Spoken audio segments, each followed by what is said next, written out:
छत्तीसगढ़ सरकार इस साल धान खरीदी का टारगेट बढ़ा सकती है। पिछली बार सरकार ने प्रदेश के किसानों से 92 लाख मीट्रिक टन धान खरीदी की थी और इस बार ये टारगेट और ज्यादा बड़ा हो सकता है। लेकिन विपक्ष इस पर सवाल पूछ रहा है कि आखिर सरकार का एक्शन प्लान क्या है, ज्यादा धान खरीदी के लिए व्यवस्थाएं क्या होंगी। इसी मुद्दे पर आज हम चर्चा करेंगे। हमारे साथ कुछ खास मेहमान भी जुड़ेंगे, लेकिन उससे पहले देखिए ये रिपोर्ट।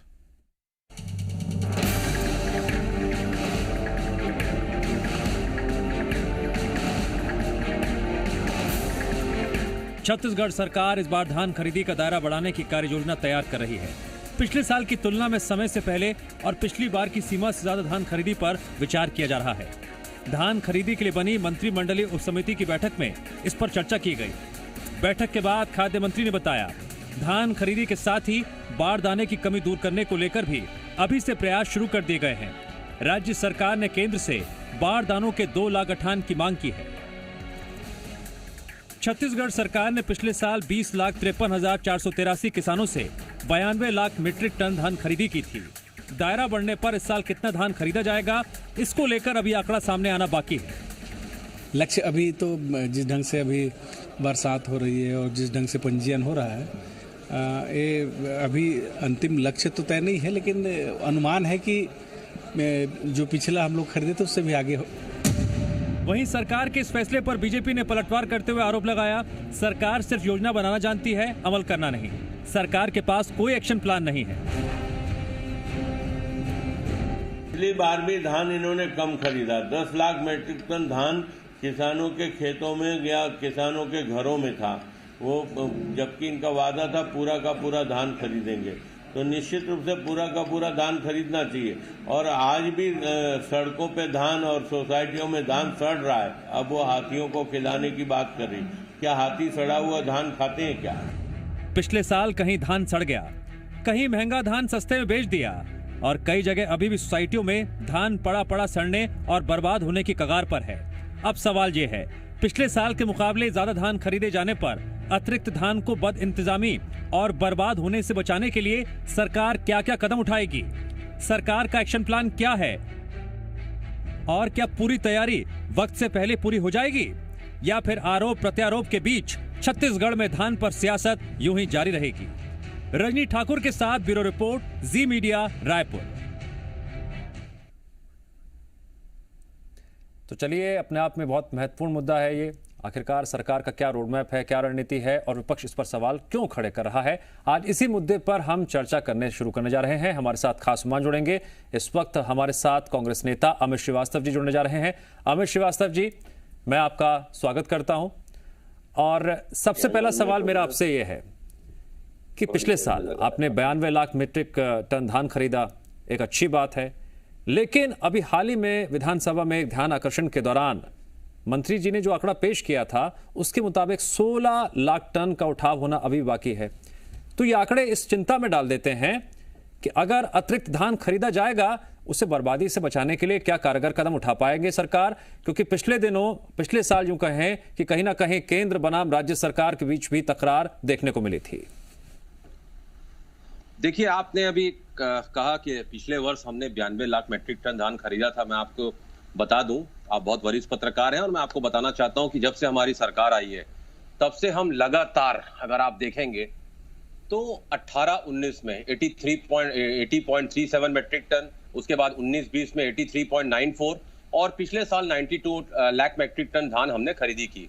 और इस बार लगभग हमें जो उम्मीद है वो कहीं ना कहीं 1 करोड़ के आसपास, 1 लाख करोड़ से मीट्रिक टन धान खरीदी की हमें उम्मीद है।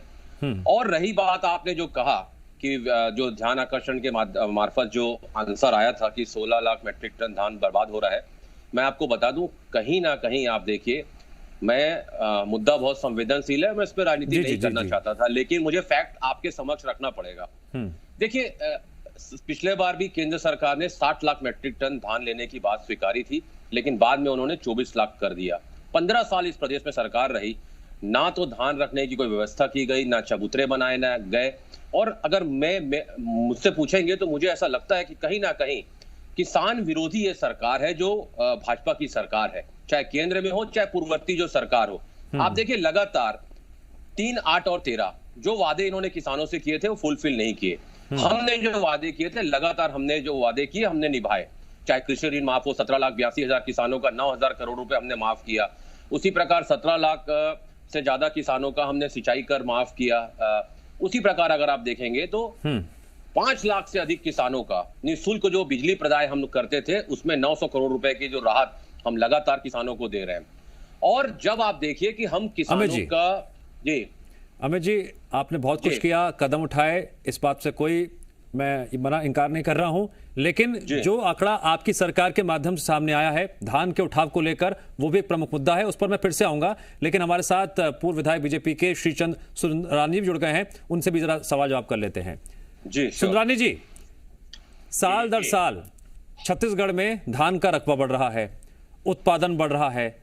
अब ऐसे में अगर धान खरीदी का दायरा इस बार बढ़ाने का सरकार प्लान कर रही है, तो इस पर आपके विपक्ष के तौर पर क्या ऐतराज हैं? क्या आपके मुख्य केंद्र बिंदु हैं जिसके तहत आप ये दावा कर रहे हैं सरकार का तो कोई एक्शन प्लान ही नहीं है, कोई योजना नहीं है? फिर देखिए, मैं आपका ध्यान आकर्षित करना चाहूं कि जब छत्तीसगढ़ राज्य बना तो 16 लाख मीट्रिक टन धान खरीदा जाता था। उसके बाद डॉक्टर रमन सिंह जी की सरकार ने 75 लाख मीट्रिक टन तक धान खरीदा। पिछली बार भूपेश बघेल जी की सरकार ने 91 लाख मीट्रिक टन धान खरीदा है, निश्चित रूप से खरीदा है। और 10 लाख मीट्रिक टन ऐसा धान था जो किसानों के घरों में रह गया, जो खरीदना था राज्य सरकार को। इन्होंने कमिटमेंट किया था कि हम पूरा धान खरीदेंगे। दूसरी बात वो कह रहे हैं अमित की भारतीय जनता पार्टी किसान विरोधी है। अरे, भारतीय जनता पार्टी की सरकार ही तो थी 15 साल में जिन्होंने कृषि के रकबा बढ़ाने की दिशा में उच्चतम क्वालिटी के बीज देने का काम किया, खातू देने का काम किया। तभी तो आज ये स्पीड में आज रकबा आपने घटाने के बाद धान बढ़ रहा है। तो कहीं न कहीं किसानों को जो सुविधाएं या 5 हार्स पावर 3 हार्स पावर के पंप दिए थे, 4.5 लाख पंप दिए थे। इन्होंने 55 लाख में 75,000 पंप दिए थे, हमने 15 साल में 4.5 लाख पंप अतिरिक्त दिए। खैर, इन सब बातों पे नहीं जाए हम। ये एक बात अमित जी कह रहे थे कि 60 लाख मीट्रिक टन धान खरीदने की बात केंद्र ने की थी। पहली बात धान नहीं, वो चावल की बात थी। क्या मिलिंग कर पाई राज्य सरकार? बात तो आरोप लगाती है। 2019-20 में भी 2 लाख मीट्रिक टन चावल कम दिया इन्होंने, जो केंद्र खरीदना चाहता था। अभी भी 24 लाख मीट्रिक टन धान की मिलिंग नहीं कर पाए चावल के रूप में। और धान तो इनका सड़ गया करोड़ों रुपए का। अब वो हाथियों को खिलाने की बात कर रहे हैं। क्या सड़ा हुआ धान हाथी खाएंगे? गलतफहमी में है ये लोग। धान को सड़ा देते हैं। गरीब जनता की गाड़ी कमाई का पैसा है, किसानों का पसीना बहा है इस धान को पैदा करने में। ये कितना भी धान खरीदें, सदुपयोग, मैनेजमेंट ठीक नहीं है। ठीक है, आपका ये सवाल है कि मैनेजमेंट ठीक नहीं है, इस वजह से आप धान खरीदी का दायरा बढ़ा भी लेंगे, नुकसान और बढ़ जाएगा। ठीक है, अमित श्रीवास्तव जी, ये बीजेपी का आरोप है। अब जरा आंकड़ों के मद्देनजर आप हमें समझाइए और तस्वीरों के माध्यम से भी, क्योंकि धान खरीदी केंद्रों से जुड़ी कई तस्वीरें पिछले साल सामने आई थी, जहां पर सही वक्त पर धान का उठाव नहीं हो पाया, या फिर बारिश की वजह से धान भीग गया या अंकुरित हो गया। अभी हाल ही में खबर आई थी कि हाथियों को धान खिलाने की योजना बनाई जा रही है, उसको लेकर भी बीजेपी ने तंज कसा था। वो अपनी जगह सियासी तौर पर अलग बात हो गई, लेकिन धान का उठाव अगर नहीं होगा तो क्या धान की बर्बादी की जो संख्या है, दायरा है, वो और बढ़ नहीं जाएगा जब आप धान खरीदी का दायरा बढ़ाएंगे? तो निश्चित तौर पे आप बिल्कुल ठीक कह रहे हैं और हम उसकी पूरी व्यवस्था भी कर रहे हैं। जैसा मैंने कहा कि अगर इस बार 1 करोड़ से आसपास अगर हम उम्मीद है, अनुमान हमारा है, तो हमने उसके लिए वित्तीय कहां से हमारा वित्त आना, पैसा हमको लेना है राज्य सरकार को, वित्तीय संस्थाओं से, बैंकों से, वो भी हमारी पूरी भैया 1 मिनट, मैं सुंदरानी जी, हाँ, मैं गुजारिश करता हूं, सुंदरानी जी बोलने दीजिए। देखिए, बारी बारी से बोलेंगे, कोई दिक्कत नहीं। जी, ज्यादा डिबेट की ग्रेविटी रहेगी। देखिए, हमारी मंत्रिमंडल उप समिति में जो है सदस्य कल बैठे थे, उन्होंने सारी चीजों पे चर्चा की और लगातार किसानों की उसमें पंजीयन व्यवस्था, धान खरीदी, कस्टम मिलिंग के पर्याप्त और बारदाने की उपलब्धता। देखिए, जब मैं कहता हूं कि किसान विरोधी भाजपा ही है, तो मैं क्यों कहता हूं? मेरे पास आंकड़े हैं। 15 सालों में आप देखिए लगातार जिस प्रकार से 15,000 से ज्यादा किसान अगर सुसाइड करते हैं, और दूसरा अगर 1 एकड़ में आप देखेंगे जिस प्रकार से डीजल का रेट इन्होंने बढ़ाया है। एक्साइज ड्यूटी आपको मैं बताना चाहता हूं कि पहले जो डीजल में था 7 सालों में 820% इन्होंने एक्साइज ड्यूटी बढ़ाई है साहब। 3 रुपए 44 पैसा पहले लगता था और अभी 28 रुपए 37 पैसा लग रहा है। तो आज अगर 1 एकड़ में आप देखेंगे तो एक साल में 12,000 रुपए से ज्यादा की मार अगर किसान भाइयों को पड़ रही है तो बीजेपी को उसके लिए चिंतित होना चाहिए। मुझे बहुत अच्छा लगता कि जिस प्रकार से मेरे सम्मानित बड़े भाई भाजपा के बहुत वरिष्ठ नेता सुंदरानी जी किसानों के हित की बात कर रहे थे, लेकिन इनकी पार्टी जो 8-8 महीने से किसान भाई बैठे हैं उस पर वो बात नहीं करते। और रही बात, अब मैं आता हूं बारदाने पे कि आपने कहा जो धान बर्बाद हुआ, मैं आपको बताता हूं कि कैसे जब फेडरल सिस्टम में दोनों सरकारें मिलकर काम करती हैं, लेकिन जब यहां पर कांग्रेस की सरकार आई तो लगातार ये कैसा सौतेला व्यवहार हमारे साथ कर रहे हैं। मैं उसके भी प्रमाण, देखिए अमित जी, मेरा यही तो सवाल है आपसे, मेरा आपसे यही तो सवाल है कि आपके मुताबिक, प्लीज एक क्वेश्चन जोड़ दूं, आप प्लीज अपनी बात जारी रखिएगा, एक क्वेश्चन जोड़ दूं, बस एक सवाल जोड़ रहा हूं, फिर अपनी बात जारी रखिएगा, जोड़ दीजिए। मेरा सवाल ये था कि जैसा कि आपका आरोप है कि केंद्र सरकार रोड़े अटका रही थी जिसकी वजह से स्थितियां बनी, अगर अगले साल भी ऐसी स्थिति रही तो क्या केंद्र सरकार पर ही आप रोड़े अटकाने का आरोप लगाएंगे और फिर यही दलील देंगे जो इस साल आप दे रहे हैं, अगले साल भी ये दलील रहेगी? आपका प्रश्न पूरा हो गया? जी सर, बोलिए प्लीज। जी थैंक यू। देखिए 2015 और 16 में जब ये 3,11,900 गठान की मांग करते हैं, इनको लगभग पूरा दे दिया जाता है। 17 में भी इन्होंने जो मांगा उसे दे दिया गया।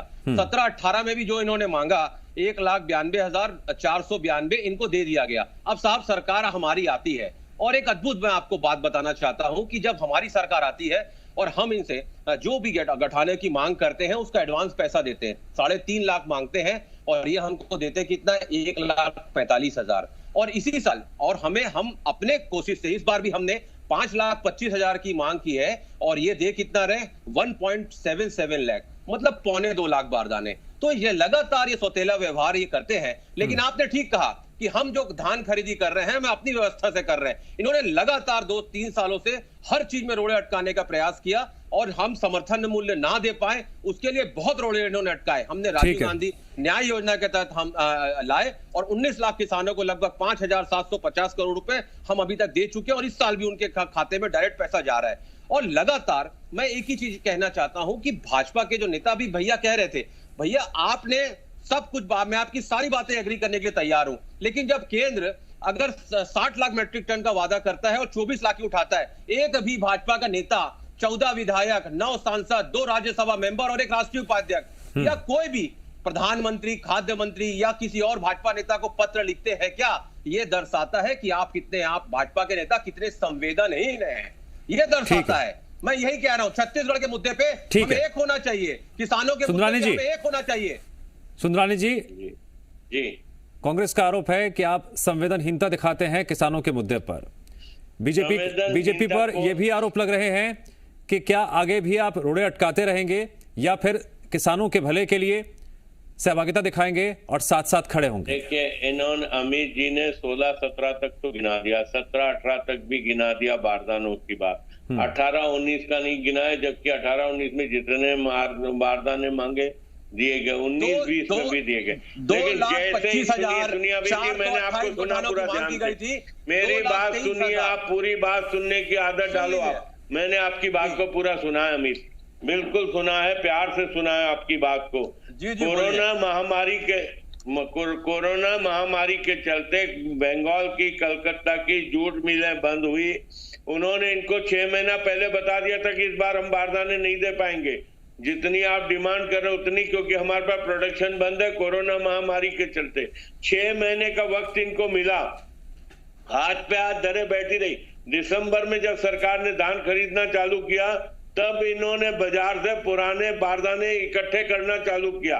जब इनको 6 महीना पहले जूट मिलों ने बता दिया था कि धान के बोरे देने में हम असमर्थ हैं, फिर ये मोदी जी की सरकार को घेरने का काम कर रहे हैं। अभी अमित जी बोल रहे थे कि 2.25 लाख बोरे बारदाने हमें मिलने हैं केंद्र से। अभी से बता दिया गया है ना, अगस्त महीना है, अगस्त महीने में आपको जानकारी हो गई ना, 2.25 लाख बारदाने मिलेंगे। अब आपको अगर पुराने बारदाने इकट्ठे करने हैं तो अभी से क्यों नहीं करते? फिर दिसंबर में मोदी जी के नाम के रोने रोएंगे आप। ठीक है अमित श्रीवास्तव जी, अब यहाँ पर बीजेपी का आरोप है कि आपकी प्लानिंग समय से पीछे रहती है, जब तैयारी होनी चाहिए उस वक्त होती नहीं है और उसके बाद फिर आप केंद्र सरकार पर आरोप लगाते हैं, आप बीजेपी पर सियासत करने का आरोप लगाते हैं। देखिए लगातार मैंने आपको सारे आंकड़े बताए और भैया 18-19 की कह रहे थे, मैं आपको बता दूं समय बस्ता करके मैंने वो आंकड़े नहीं बताए। 2,25,428 को उठाने की हमने मांग की थी और 2,23,774 को उठाने किया गया था। नहीं सुंदरानी जी और अमित जी, एक सवाल ये भी है ना कि पुराने आंकड़ों के आधार पर भाजपा के नेताओं में कमी है। नहीं सुंदरानी जी और अमित जी, शांत नहीं रहते हैं। क्या पुराने आंकड़ों के आधार पर ही आप इस बात पर लड़ते रहेंगे किसान हितैषी कौन? देखिए पुरानी व्यवस्थाएं रही, चाहे बीजेपी के दौरान व्यवस्थाएं रही या आपके दौरान व्यवस्थाएं रही, उसका जिम्मेदार कौन? कार्य प्रणाली बता चुकी है कि हम किसानों के समर्थक हैं और सार्वजनिक वितरण प्रणाली और किसान के बाधा करने में समर्थन नहीं ठीक है नहीं अमित जी और मैं एक और चीज कहता हूं, किसी भी सरकारी योजना में दायरा बढ़ाने की बात तो तभी कही जाती है ना कि जो अव्यवस्थाओं के छेद हैं उन्हें पूरी तरह से बंद कर दिया गया हो। क्या मैं गलत कह रहा हूं तो आप मुझे सही कर सकते हैं। आप रिपीट कर दीजिए आपका वॉइस। मेरा सवाल यह था कि आप किसी भी योजना में दायरा बढ़ाने का फैसला तभी ले सकते हैं जब आप पुरानी कमियों से जुड़ी अवस्थाओं के जो छेद हैं उसे पूरी तरह से बंद कर दें। अगर मेरा सवाल जायज नहीं है तो आप मुझे बिल्कुल सुधार सकते हैं। बिल्कुल जायज है। आपके कमियां और खामियां कोई भी व्यवस्था प्रणाली में हो सकती है और लगातार हम उसको सुधारने का भी प्रयास कर रहे हैं। इसीलिए शायद हमने हमारी उप समिति बैठक ने सारे, जैसा मैंने आपको बताया कि मंत्रिमंडल उप समिति में किसानों के पंजीयन से लेकर धान खरीदी, कस्टम मिली, पर्याप्त बारदाने की उपलब्धता, सारी चीजों पे हमने चर्चा की। लेकिन मैंने जैसा कहा ना कि लगातार हमारे आने के बाद अगर आज जैसे इन्होंने कहा 24 लाख से ज्यादा कभी इनका जो खरीदी नहीं होती थी, धान पंजीयन रकबा होता था 24 लाख और ये कह रहे थे रकबा हम कम कर रहे हैं। साहब दुरुस्त कर लीजिए आंकड़े। 27.59 लाख हेक्टेयर। हमारे समय में तो किसान भी बढ़े हैं साहब और आपके समय में तो लोग नहीं, आंकड़े तो यही कह रहे हैं रकबा बढ़ा है। सुंदरानी जी आंकड़े तो यही कह रहे हैं रकबा बढ़ा है। 27.59 किसानों का रकबा कम किया भाई। नहीं धान का रकबा कह रहा हूं मैं तो। धान का रकबा बढ़ा है। इन्होंने मेड़ को काट दिया है। बता देता हूं आपको, 21.29 21,29,000 किसानों का पंजीयन हमारे यहाँ हुआ था, आपको मैं बता दूं। और लगातार 1,93,000 किसान पिछले साल भी बढ़े हैं। तो लगातार अगर किसान यहाँ पर बढ़ रहे हैं, एक भी अगर मेरे आंकड़े झूठे हैं तो आप बताइए। किसान सम्मान निधि में क्यों नहीं सब कंप्यूटराइज कर रहे हैं आंकड़ों को? क्यों नहीं मोदी जी का पैसा किसानों तक पहुंचने देना चाहते आप लोग? अरे मोदी जी तो 3 कार्य कानून लाके किसानों के साथ, किसान डिसाइड करेगा उनके लिए कानून अच्छा है कि केंद्र की मोदी सरकार शाह और तानाशाह डिसाइड करेंगे कि कौन सा कानून अच्छा है। 8 महीने में आप किसानों से बात नहीं कर पाते, उनकी समस्याओं को सुलझा नहीं पाते। अरे वो किसानों के हित का कानून है, ये चंद किसानों को भड़का के सुंदरानी जी धान का कटोरा छत्तीसगढ़, धान एक प्रमुख मुद्दा रहा है सियासी आरोप प्रत्यारोप और बयानबाजी के लिए, इसमें कोई दो राय नहीं है। अब बड़ा सवाल यही है कि अगर एक मिनट श्रीवास्तव जी, एक मिनट प्लीज। ठीक है अमित जी, एक मिनट जरा भविष्य की बात कर लेते हैं, भविष्य की बात भी कर लेते हैं। सुंदरानी जी मेरा सवाल यह है कि अगर सरकार इस धान खरीदी के दायरे को बढ़ाते हुए किसानों के फायदे के लिए सोच रही है तो क्या चर्चा इस बात पर होनी चाहिए जो खामियां हैं, कमियां हैं, उन्हें कैसे दूर किया जाए, जो पिछले साल अवस्थाएं देखने को मिली थी उसे कैसे दूर किया जाए, या फिर इस पर ज्यादा फोकस होना चाहिए कि सरकार की तो कोई योजना है ही नहीं, कोई एक्शन प्लान है नहीं, सरकार ना कुछ कर पाई है ना कुछ कर सकती है, किसानों का भला कभी नहीं होगा, भला तभी होगा जब बीजेपी की सरकार आएगी। देखिए हमने पिछली बार इनका देखिए खामियों को, इनके द्वारा किसानों के साथ जो छल किए गए वो देखा है हम लोगों ने, तो आज हम उसी पे प्रश्न खड़ा कर रहे हैं। और निश्चित रूप से आप देखिएगा ये बारदाने का रोना दिसंबर में रोएंगे। अभी अमित श्रीवास्तव जी बता रहे थे अभी इनको कह दिया गया कि 2.25 लाख बोरे दिए जाएंगे, बारदाने दिए जाएंगे, गठान दिए जाएंगे, तो क्यों नहीं अभी से व्यवस्था में जुट जाते हैं। फिर ये दिसंबर में बारदाने खोजने निकलेंगे, कहां से मिलेंगे दिसंबर में बारदाने इनको?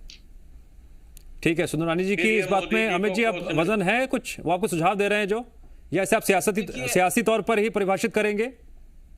नहीं देखिए मैंने जैसा कहा, वो ये दावा कर रहे हैं कि अभी अगर आप इंतजाम नहीं करेंगे दिसंबर में रोएंगे, फिर इसी तरह से आप आरोप प्रत्यारोप कर लगाएंगे।